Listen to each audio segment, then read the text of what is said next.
நந்திவர்மன் தமிழின் மீதும் ஆன்மீகத்தின் மீதும் அதீத பற்று கொண்டவர். அனுமந்தபுரத்தில் வீற்றிருக்கும் அனுமந்தீஸ்வரரின் ஆலயத்திற்கு அதிக முக்கியத்துவம் கொடுத்து வழிபட்டு பூஜைகள், யாகங்கள் என அனைத்தையும் செய்து கொண்டிருந்தார்.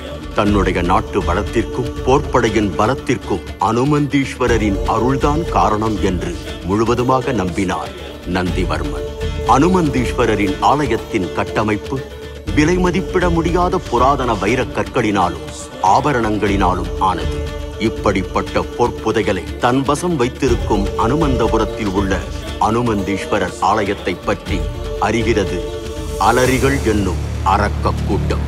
இவர்கள் சூறையாடும் அரக்கர்களில் முதன்மையானவர்கள். மிக கொடூரமான குணம் கொண்டவர்கள்.